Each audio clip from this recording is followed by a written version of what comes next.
রায়পুর হলো সবচেয়ে বড় সমস্যা। তো একটা চিন্তা ভাবনা করছে একটা কম্বিং অপারেশন করা, যেহেতু ওখানে সন্ত্রাসীর আড্ডা অনেক বেশি। আমি পুলিশ লাইনটা পরিদর্শন করে দেখা, তারপরে আমি একটু জেলটা দেখবো, তারপরে ইয়ের সাথে মত বিনিময় করব। ওখানে আমাদের হয়তো ডিসিএসপি থাকবে এবং সব ইউএনএরও থাকতে বলা হয়েছে, তারপরে আপনার সব ওসিদেরও থাকতে বলা হয়েছে, এবং আমাদের কৃষি যে ডিপার্টমেন্টে আছে এইগুলি সবাই থাকতে বলা হচ্ছে, তাদের কি সমস্যা এইগুলি কিনা। তো আমি এখানে তো পরিদর্শন করে এখানে যে আমি দেখলাম যে মোটামুটি এদের খাবার টাবার মান ভালো, এর মধ্যে ওইরকম কোনো অসুবিধা, পয় পরিষ্কার মোটামুটি ভালোই আছে। আর এদের প্রশিক্ষণেরটা দিল, তো প্রশিক্ষণের মানটা আরো একটু উন্নতি করতে।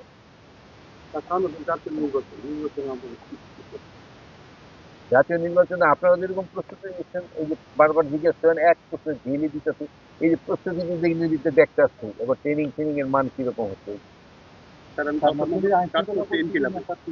হ্যাঁ, নকশিন্দিতে ওই যে একটা জেলা আছে না, রায়পুরা না, রায়পুরা হলো সবচেয়ে বড় সমস্যা।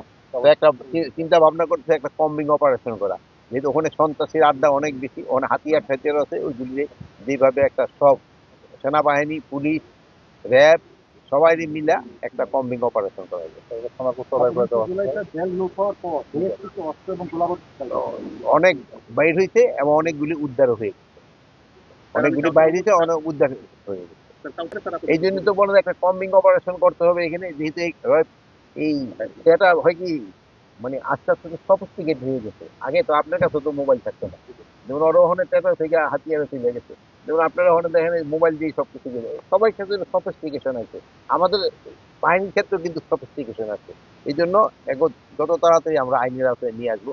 এই নরসিংদী স্পেশালি রায়পুর এলাকাটা খুবই সমস্যা সংকুল, এবং এটারে একটা কম্বিং অপারেশন করে এই জায়গাটারে কন্ট্রোলের ভিতরে নিয়ে আসা। স্যার 5 বছর পরে স্যার পুলিশের গণহত্যা স্যার একটু ইয়ে হয়ে যাবে। স্যার এখন একদম যেখানে একেবারে চাঙ্গা, পুলিশের মনোভাব চাঙ্গা। কেমন আছো তোমরা?